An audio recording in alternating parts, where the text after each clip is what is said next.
I'm torn as a wrestling fan. If you guys listen, yeah, Ric Flair, one of my favorites, easily. We've done many shows covering. We literally just talked about him with the Arn Tully on that show. But we love Ric Flair here and big fan.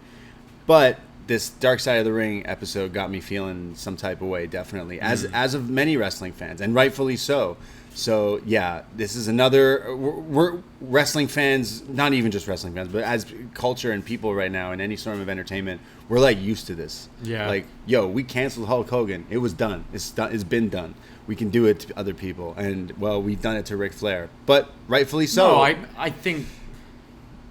I don't like that at all. We've done that to Ric Flair. No, sorry. Like, there are consequences. Yeah. No, you you're don't get absolutely. women to touch a dick when they don't want to. Yeah. Sorry, we haven't done anything to Ric Flair. I'm not saying it like that, but I'm saying it like this. That's easy for us to do clearly as a culture, because if we don't like something that you have done, we make it clear, and we won't like support you, and yeah, that puts us in another situation as fans where, well, shit, for the last 30 years I've watched this guy and I've been a huge fan, and now I go, you seem like a piece of shit now, and now we got to do that thing where we separate art from the artist, because this person, wrestling is such a strange blur of reality and these real life people, and then the fake aspect of it, right? And of course, Ric Flair has been this character, but dude, I swear, like 3-4 years ago or something like that, he did an angle where he grabbed Becky Lynch and kissed her in the middle of the match.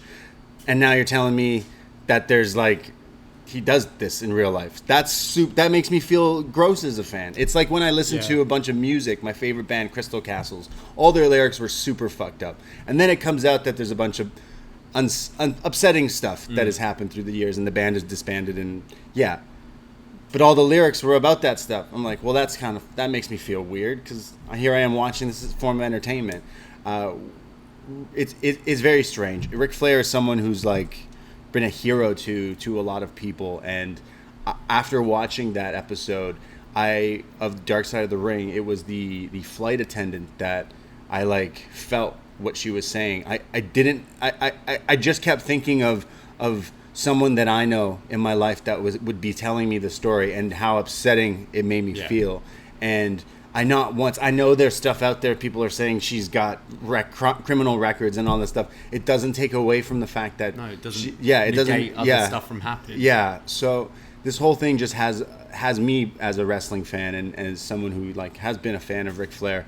It is upsetting and it hurts, but I have no problem being like, yo, we need to stop this boys club stupidity shit. Absolutely. Like I cannot understand how this stuff still continues to go on. Of course, like wrestling fans, wrestling is totally that way for so long. We all grow up being wrestling fans. We hear stories of all sorts of stuff. Randy Orton taking shits in people's bags, and we laugh. Well, that was someone's bag. You know what I mean? Yeah, I think even as fans, you do it where you hear these stories. Like, every time I've heard stories about the plane ride from hell, it's been funny. You know, they've even done stories on the network of like Rick exposing himself, but it's for the boys and it's a joke and all that.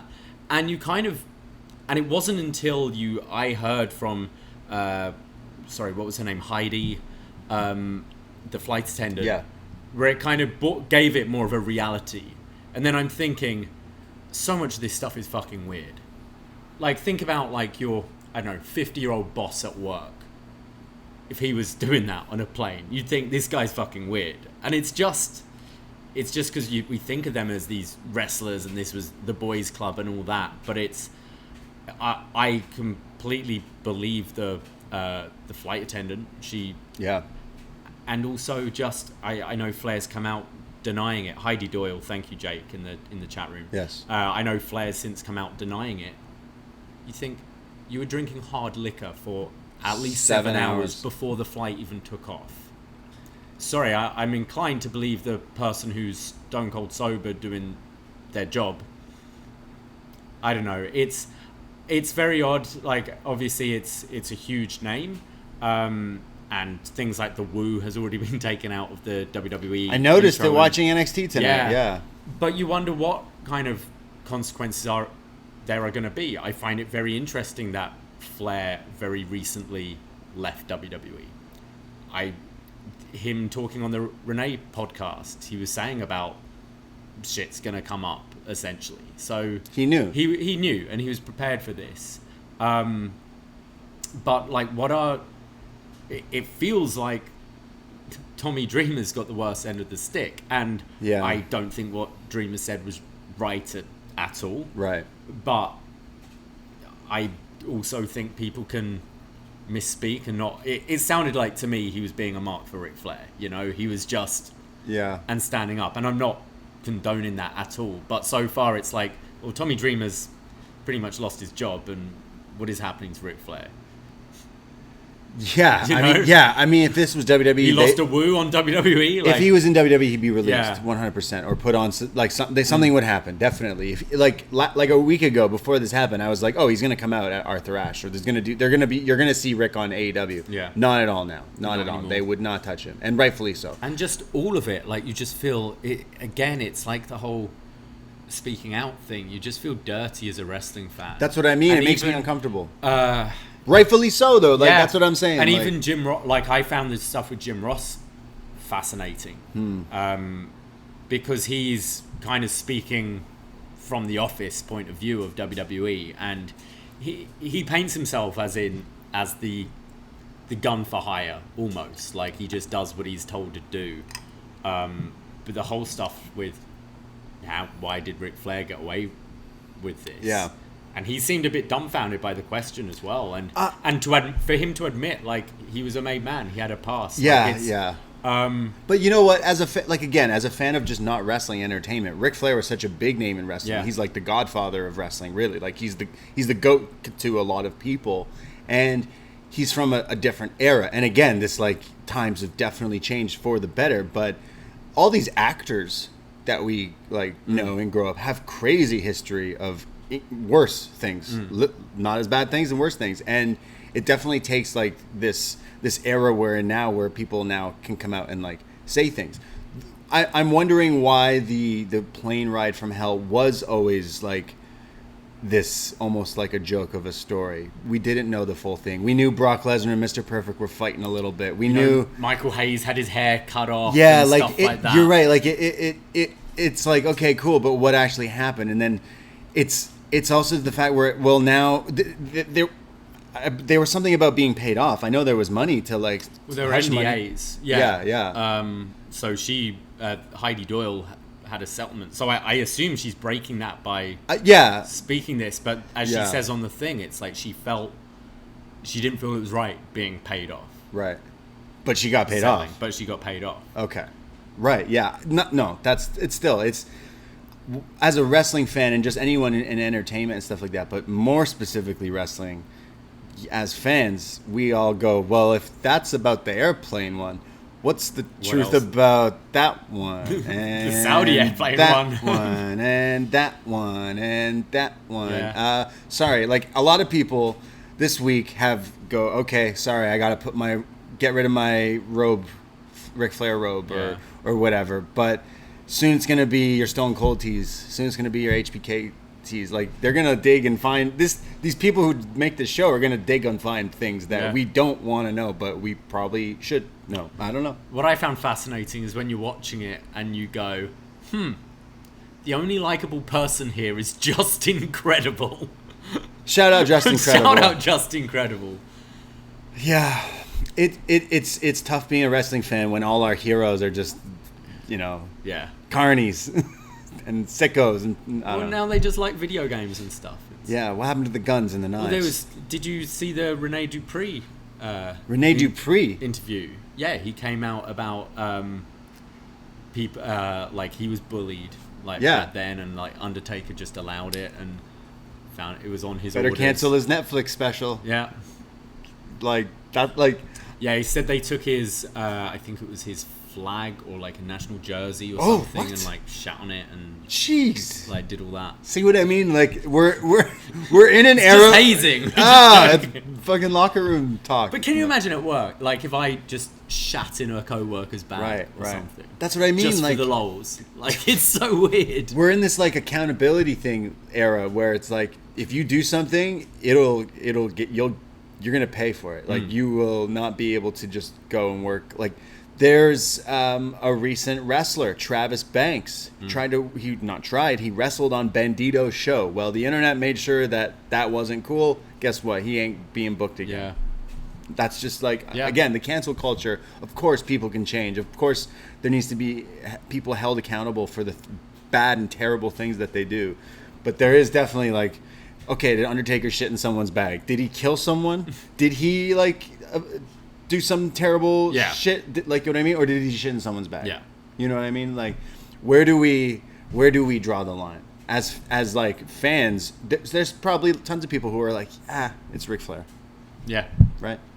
I mean, you a lot of this, the Rene Dupree, the bullying culture back there.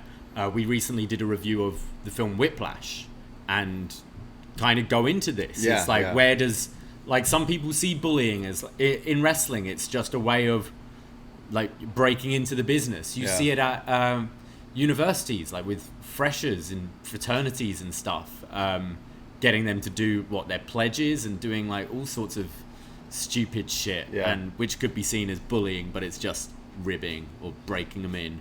It's Siino in the chat's reminding me that Undertaker did kill someone. Kayfabe was. Many people. Yeah. Probably. Yeah. Muhammad Hassan, Paul Bearer, his parents, a few people. A few people. Kayfabe though. Yeah. That's the thing. Wrestling is so the best gimmicks in wrestling is when it's someone's character, their characteristics themselves turned up to 10. Yeah, well, what if it's not a good person and they're turned up to a 10? And it's such an awkward thing. I am a huge Ric Flair fan, and I watched that cartoon when they aired it years ago. I always thought the plane ride from hell, it's Ric Flair doing the helicopter. Come on, we've all done the helicopter. Come on, but unfortunately, we can no longer do the woo. Yes, we gotta. No, it's Sting's woo. Sting's woo. His is not as good. I'm sorry. Woo! It's higher, isn't it? High pitch. I can't do that one though. I gotta work on it. We're seeing Sting. You got to work on it. We're seeing Sting wrestle tomorrow. Sting, yeah. Let's lighten the mood. We're gonna see Sting wrestle tomorrow. Yeah, I'm hurt as a wrestling fan, as we all. But you know what? That's what it is. I never knew that was a story. I always thought, he likes to walk. Sorry, maybe that's on me. Sorry, a guy gets lit and walks around in his robe. Maybe I do that when you're not home, but that's in my own home. But also to do it to pop your mates, you know, completely different. Yeah. Doing it to someone who you don't know, who's working. 100%. I would. Yeah. Exactly. That's terrifying. Yeah. And especially, there's something about it being in the air. You know, there's no escape from any of this. You can't leave. You can't leave. You can't go into another room. I mean, you're trapped in the plane. Brock Lesnar fighting by the door. That's terrifying too. The whole thing seems terrible. Yeah. Again, Dark Side of the Ring just showing you other things. Really, what I thought was going to be the most boring, tame episode comes out to be the most... Well, we all thought we'd heard everything. Yeah, that's what times. I mean. Yeah. It's like, oh wait, you're telling me this happened? That's not as funny now. Yeah. That's not. That sucks actually. That's fuck. Yeah. I totally felt. I felt emotions watching.